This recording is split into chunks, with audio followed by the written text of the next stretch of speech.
La historia de Belicena Vilca no es una historia de prensa rosa, tampoco una narración ficticia. Aquí se explica la historia de la humanidad desde tiempos inmemoriales, concretamente desde la Atlántida hasta nuestros días.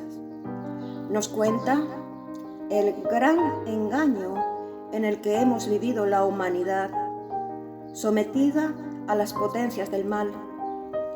En este libro encontraréis respuesta a las múltiples preguntas que os podéis hacer y también os da las claves para salir del gran engaño y poder volver al origen, vuestro origen espiritual. Llegamos ya al segundo día del libro 2, que contiene el manuscrito que Belicena Vilca entregó a su psiquiatra, Arturo Siagnage. Vamos a pasar a ver algunas palabras que no conocemos para facilitar la posterior lectura. Vamos a ello.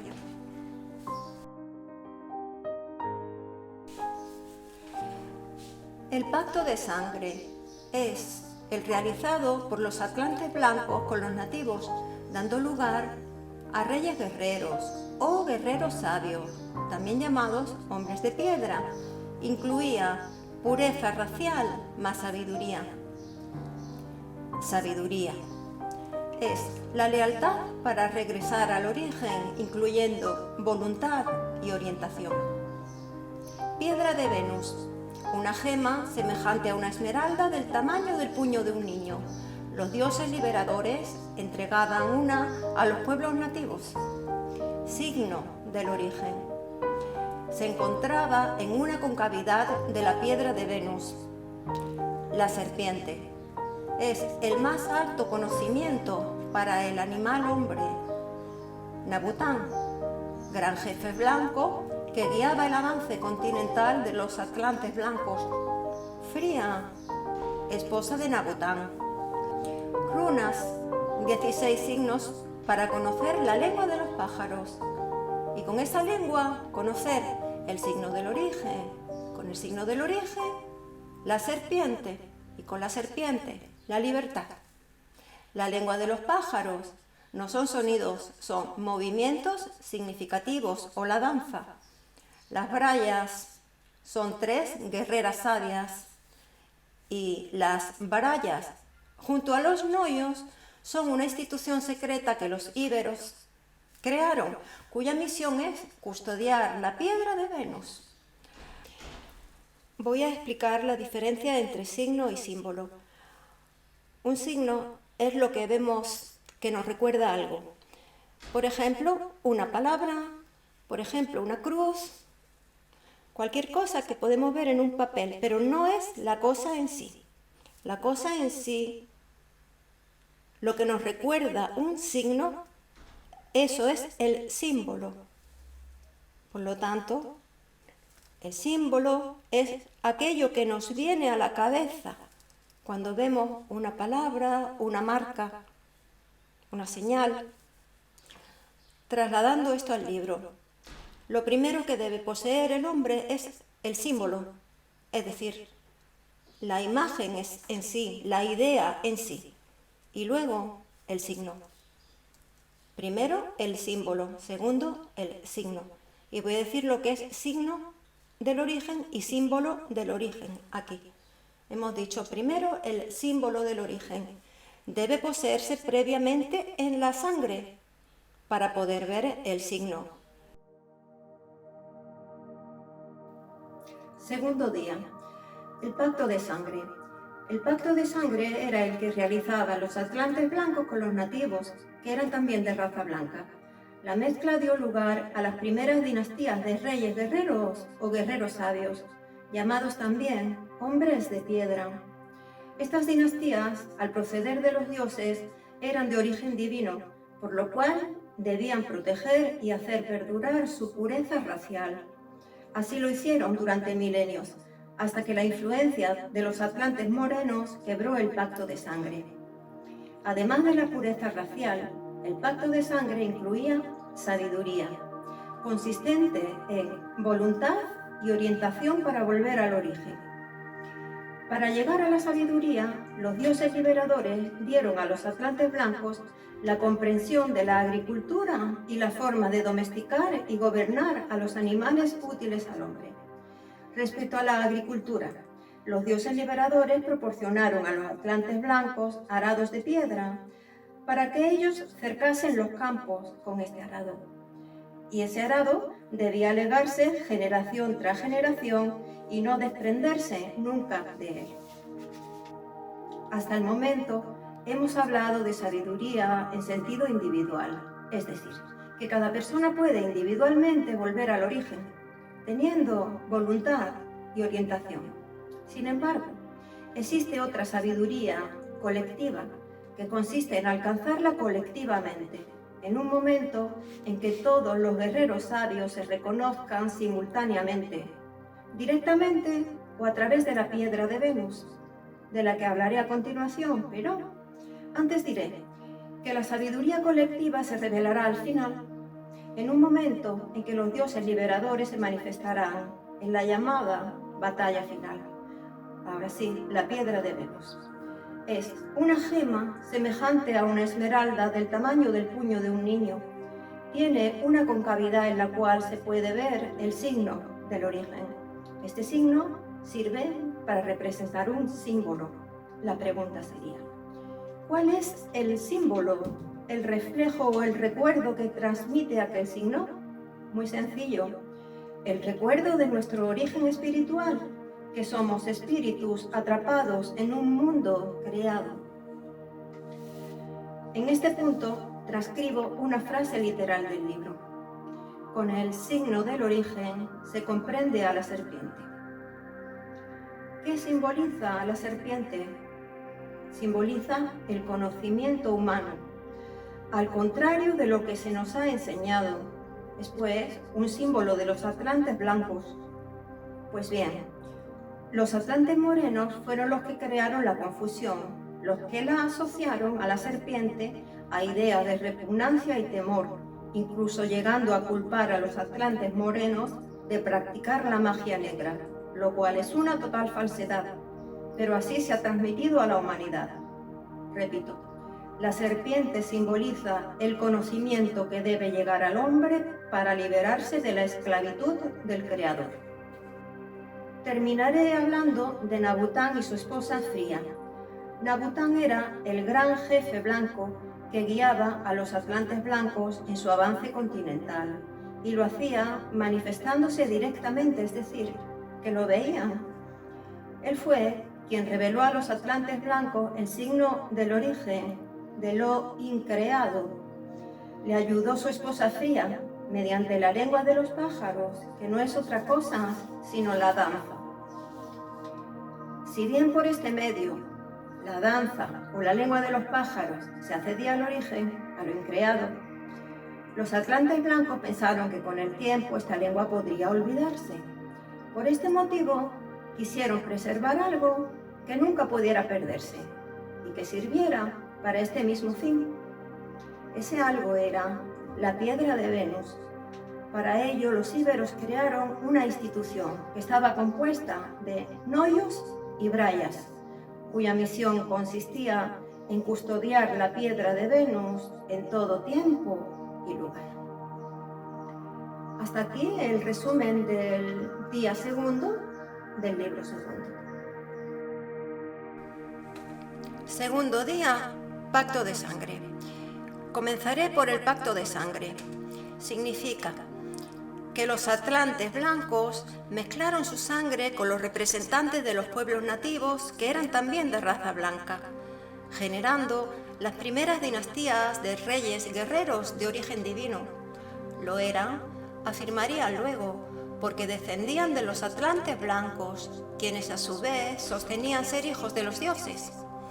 Pero los reyes guerreros debían preservar esa herencia divina, apoyándose en una aristocracia de la sangre y el espíritu, protegiendo su pureza racial. Es lo que harían fielmente durante milenios, hasta que la estrategia enemiga, operando a través de las culturas extranjeras, consiguió cegarlos o enloquecerlos, y los llevó a quebrar el pacto de sangre. Y aquella falta al compromiso con los hijos de los dioses fue, como usted verá enseguida, doctor, causa de grandes males. Desde luego, el pacto de sangre incluía algo más que la herencia genética. En primer lugar, estaba la promesa de la sabiduría. Los atlantes blancos habían asegurado a sus descendientes y futuros representantes que la lealtad a la misión sería recompensada por los dioses liberadores con la más alta sabiduría, aquella que permitía al espíritu regresar al origen, más allá de las estrellas. Vale decir que los reyes guerreros y los miembros de la aristocracia de sangre se convertirían también en guerreros sabios, en hombres de piedra, como los atlantes blancos, con solo cumplir la misión y respetar el pacto de sangre. Por el contrario, el olvido de la misión o la traición del pacto de sangre traerían graves consecuencias. No se trataba de un castigo de los dioses, ni de nada semejante, sino de perder la eternidad, es decir, de una caída espiritual irreversible, más terrible aún que la que había encadenado el espíritu a la materia.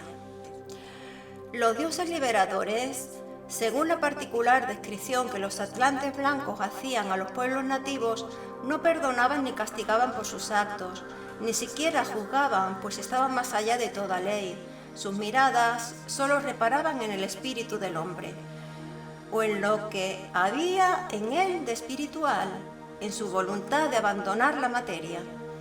Quienes amaban la creación, quienes deseaban permanecer sujetos al dolor y al sufrimiento de la vida animal, aquellos que por sostener estas ilusiones u otras similares olvidaban la misión o traicionaban el pacto de sangre, no afrontarían, ningún castigo.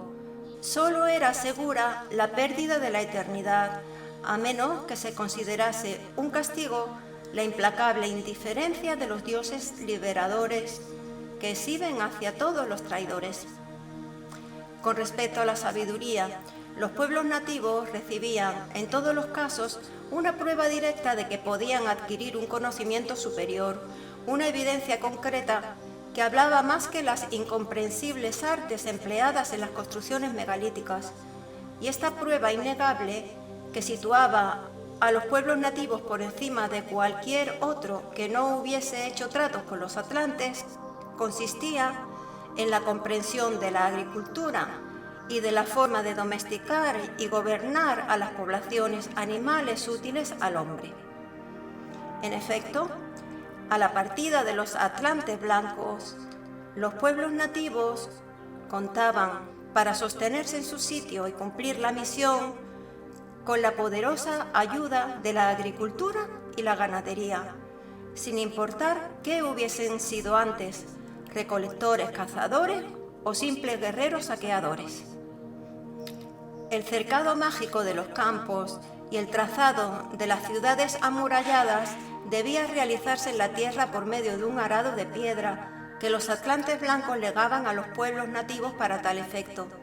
Se trataba de un instrumento lítico diseñado y construido por ellos, del que no tenían que desprenderse nunca y al que solo emplearían para fundar los sectores agrícolas y urbanos en la tierra ocupada. Naturalmente, esta era una prueba de la sabiduría, pero no la sabiduría en sí. ¿Y qué es la sabiduría? ¿Cuándo se obtendría el conocimiento que permitía al espíritu viajar más allá de las estrellas? Individualmente, dependía de la voluntad puesta en regresar al origen y de la orientación, con que esa voluntad se dirigiese hacia el origen.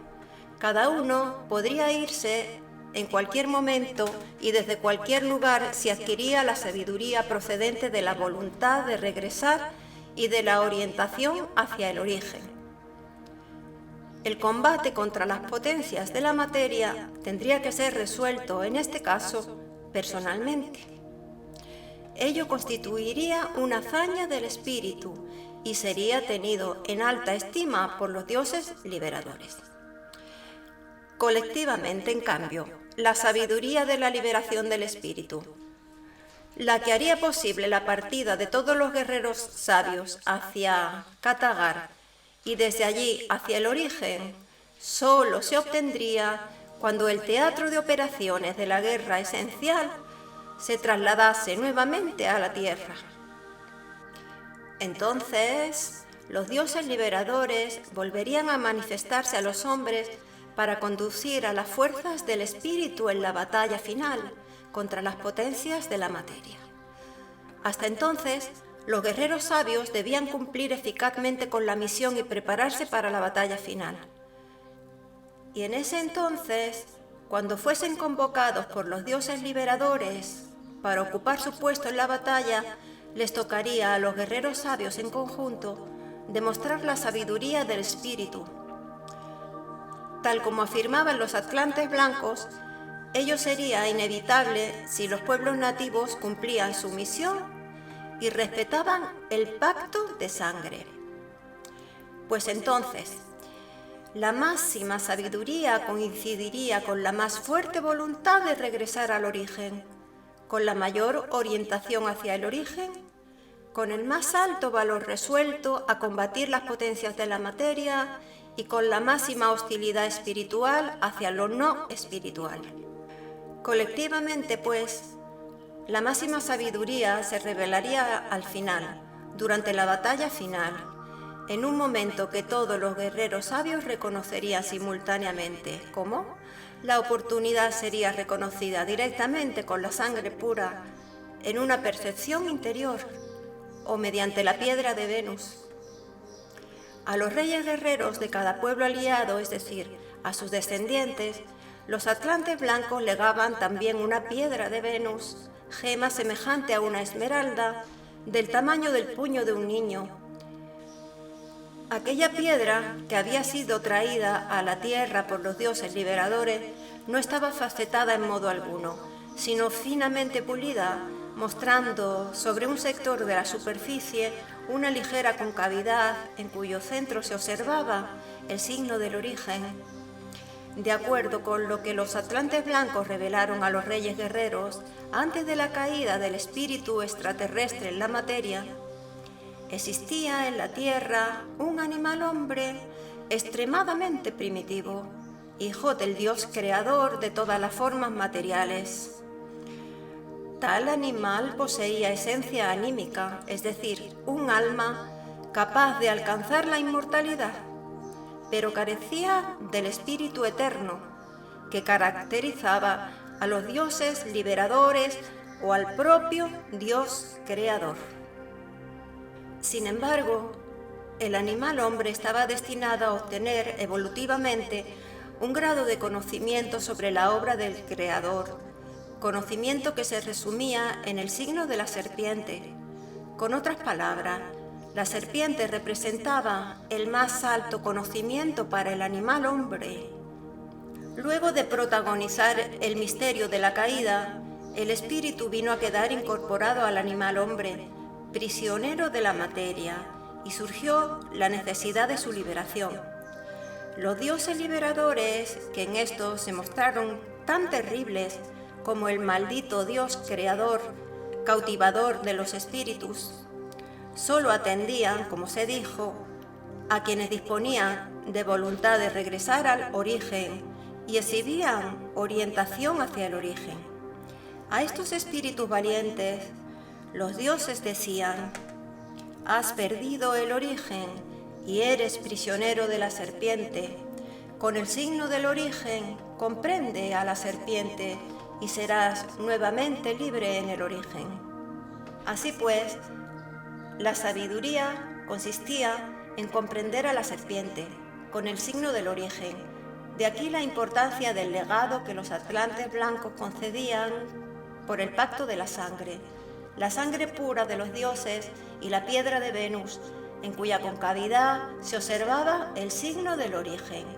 Esa herencia, sin duda, podía salvar al espíritu, si con el signo del origen se comprendía a la serpiente, tal como ordenaban los dioses. Pero concretar la sabiduría de la liberación del espíritu no sería tan fácil, pues en la piedra de Venus no estaba plasmado de ningún modo el signo del origen. Sobre ella, en su concavidad, solo se podía observar, y lo veía allí solamente quien respetaba el pacto de sangre, pues en verdad, lo que existía como herencia divina de los dioses era un símbolo del origen en la sangre pura. El signo del origen, observado en la piedra de Venus, era solo el reflejo del símbolo del origen presente en la sangre pura de los reyes guerreros, de los guerreros sabios, de los hijos de los dioses, de los hombres semidivinos que, junto a un cuerpo animal y a un alma material, poseían un espíritu eterno. Si se traicionaba el pacto de sangre, si la sangre se tornaba impura, entonces el símbolo del origen se debilitaría y ya no podría ser visto el signo del origen sobre la piedra de Venus. Se perdería así la posibilidad de comprender la serpiente, la máxima sabiduría, y con ello la oportunidad, la última oportunidad, de incorporarse a la guerra esencial. Por el contrario, si se respetaba el pacto de sangre, si se conservaba la sangre pura, entonces la piedra de Venus podría ser denominada con justeza espejo de la sangre pura, y quienes observase sobre ella el signo del origen serían iniciados en el misterio de la sangre pura, verdaderos guerreros sabios. Los atlantes blancos afirmaban que su avance continental estaba guiado directamente por un gran jefe blanco al que llamaban Nabután.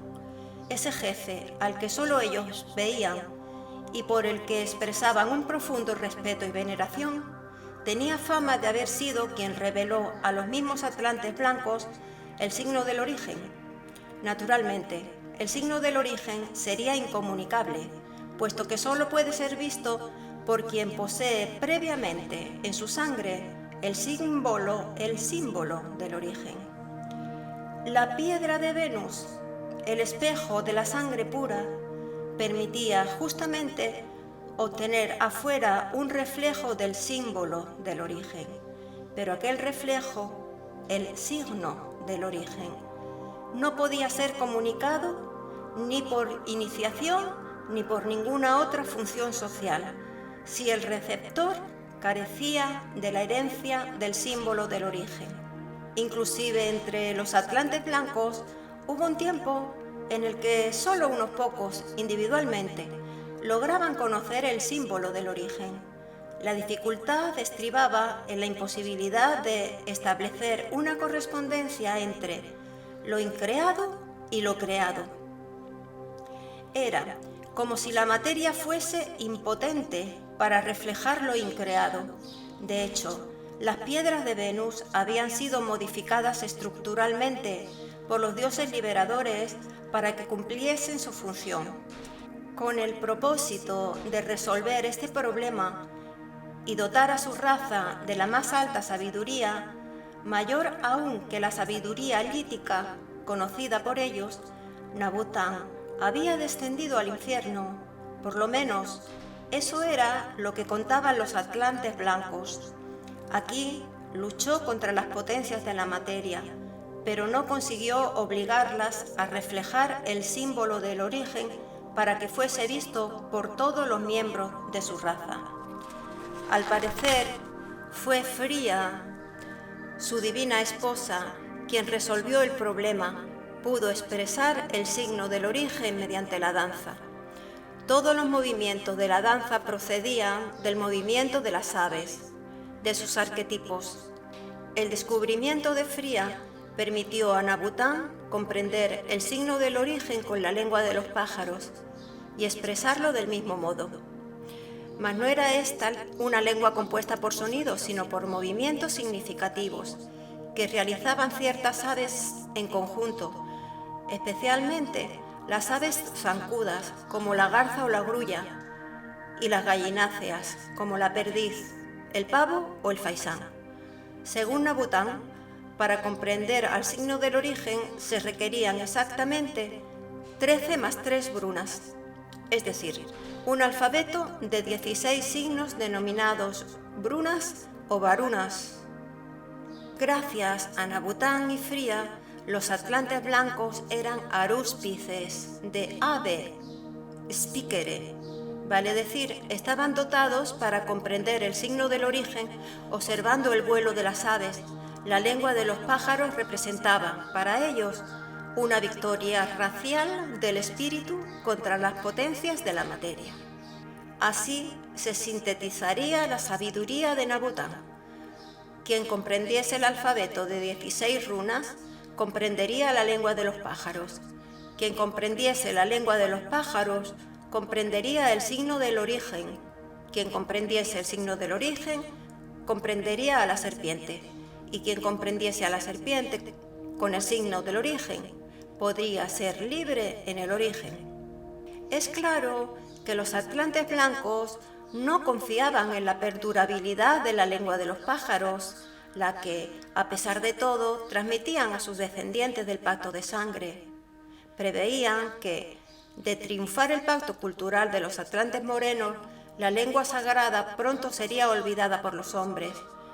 En este caso, la única garantía de que al menos alguien individualmente consiguiese ver el signo del origen estaría constituida por la piedra de Venus. Con gran acierto, basaron en ella el éxito de la misión. Así, cuando los atlantes blancos se despidieron de mis antepasados, Dr. Signagel, les sugirieron un modo adecuado para asegurar el cumplimiento de la misión. Ante todo, se debería respetar sin excepciones el pacto de sangre y mantener para ello una aristocracia de la sangre pura. De esta aristocracia, que comenzaba con los descendientes de los atlantes blancos, ya se habían seleccionado los primeros reyes y las primeras guerreras sabias, que custodiarían el arado de piedra y la piedra de Venus. En efecto, al principio, cada pueblo fue dividido exogámicamente entre grupos, cada uno de los cuales tenía el derecho de emplear los instrumentos líticos y aportaba para su custodia común una guerrera sabia. Ellas conservaban los instrumentos en el interior de una gruta secreta y cuando debían ser utilizados, los transportaban las tres en conjunto. Los tres grupos del pueblo, por supuesto, obedecían a un mismo rey. Con el correr de los siglos, a causa de la derrota cultural que luego expondré, la triple división del pueblo fue olvidada, aunque perduró por mucho tiempo la costumbre de confiar la custodia de los instrumentos líticos a las tres guerreras sabias o brayas. En consiguiente lugar, todos los reyes y los nobles de la sangre serían iniciados en el misterio de la sangre pura. La iniciación sería a los 16 años, cuando se los enfrentaría con la piedra de Venus, y se trataría de que observasen en ella el signo del origen. Quien pudiese observarlo dispondría en ese mismo momento de la sabiduría suficiente como para concretar la autoliberación del espíritu y partir hacia el origen. Mas, si el guerrero sabio era un rey o un héroe que deseaba posponer su propia libertad espiritual en procura de la liberación de la raza, dos serían los pasos a seguir. El primero consistía en cumplir la orden de los dioses liberadores y comprender a la serpiente con el signo del origen, comunicando luego la sabiduría lograda a los restantes iniciados. Una vez visto el signo del origen, el segundo paso del iniciado exigía no apartar la atención de la piedra de Venus, porque en ella, sobre su concavidad, algún día se vería la señal lítica de Katagar, esto es, una imagen que señalaría el camino hacia la ciudad de los dioses liberadores. Este principio daría lugar a una secreta institución entre los íberos, de la cual hablaré mucho posteriormente, la de los noyos y las brayas, cuerpo de iniciados consagrados a custodiar en todo tiempo y lugar la piedra de Venus y a guardar la manifestación del símbolo del origen. Así fue como a los descendientes o aliados de los atlantes blancos, que ejecutaban el primer paso en la comprensión de la serpiente y la representaban, ora como la forma real de reptil, ora abstractamente con la forma de la espiral, se les tomó universalmente por adoradores de los ofidios. Tal confusión fue empleada malignamente para adjudicar a los guerreros sabios toda suerte de actos e intenciones tenebrosas. Con este propósito, el enemigo asoció la serpiente a las ideas que más temor o repugnancia causaban en los pueblos ignorantes de la tierra. La noche, la luna, las fuerzas demoníacas, todo lo que es reptante o subterráneo, lo oculto, etc. De este modo, mediante una vulgarización calumniosa y malintencionada de sus actos, ya que nadie salvo los iniciados conocían la existencia de la piedra de Venus y del signo del origen, se consiguió culpar a los guerreros sabios de magia negra, es decir, de las artes mágicas más groseras, aquellas que se practicaban con el concurso de las pasiones del cuerpo y del alma. Curiosa paradoja. Los iniciados en el misterio de la sangre pura acusados de magia negra y humanidad, justamente ellos que, por comprender a la serpiente, símbolo total del conocimiento humano, estaban fuera de lo humano. Bueno, aquí terminé la lectura del segundo día.